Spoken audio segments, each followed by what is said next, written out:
अरे सब मोह माया है, सब त्याग दो। A few moments later. मुझे फोन्स का बहुत शौक है, पर ज्यादा कंफर्टेबल मैं एप्पल के साथ ही रही हूँ। पर मुझे हर नए मतलब जो नया निकलेगा मुझे चाहिए, और मुझे यही कलर चाहिए। वो चपत लगाऊंगा बेटा, छठी का दूध याद दिला दूंगा।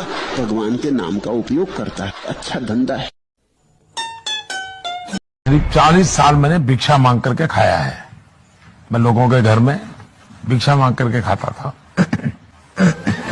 करीब 40 साल मैंने भिक्षा मांग करके खाया है। मैं 35 साल तक भिक्षा मांग करके खाया हूँ।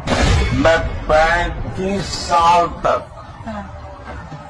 भाई पहले कपड़े उतारे जाते थे तो महाभारत होता था, आज हम पहनने का कह रहे हैं तो हम महाभारत करने को तैयार हैं। मैं अपने हक की बात कर रही हूँ। क्या हक क्या चाहते हो? निर्वस्त्र होकर घूमना है आपको? आपका हक ये है कि आपको कोई कपड़े नहीं पहने, मत पहनो, हमें क्या दिक्कत है? उतार दो सारे।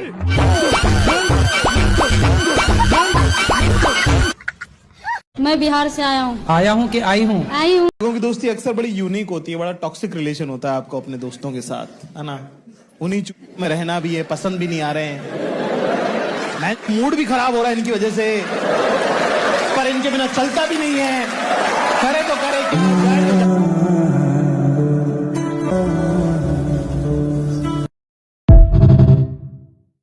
राष्ट्र होगा तो राम राज्य आ जाएगा, भारत। ये जो देश है ना, ये भारत के संविधान से चलता है। वो संविधान जो बाबा साहब अम्बेडकर ने बनाया। क्षमा कीजिए, हम उसके आदर करते हैं, हमारे पूर्वजों ने स्वीकार किया। कहाँ आदर कर रहे हैं? वो संविधान कहता है ये धर्मनिरपेक्ष राज्य है। हाँ, और बुद्धावतार बहुत छोटा अवतार है, तो कोई विशेष लीलाएं भी नहीं है, पर विशेष उनकी चर्चाएं नहीं है। श्रेष्ठ दो ही अवतार है, राम और कृष्ण। बुद्ध का जन्म हुआ तो हिमालय से एक महातपस्वी उतरकर बुद्ध के घर आया। बुद्ध के पिता उसे स्वागत से भीतर ले गए। उन्होंने लाके छोटे से बच्चे को, नवजात बच्चे को उसके चरणों में रखा। वो महातपस्वी कोई 100 बस छूना नहीं है, मैं अछूत आदमी है ना छू। ये अहंकार है कि मैं ब्राह्मण और तू शूद्र। क्या खाक ब्राह्मण रहे हो? अगर ब्राह्मण थे तो तुम्हें छूने से, शूद्र भी होता तो ब्राह्मण हो जाना चाहिए था।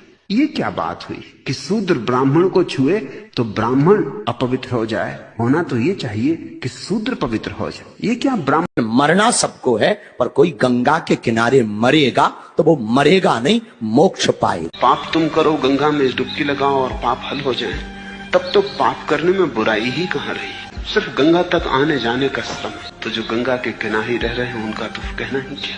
तुमने तीर्थ बना लिए, तुमने छोटे छोटे पुण्य की तरकीबें बना ली, ताकि बड़े बड़े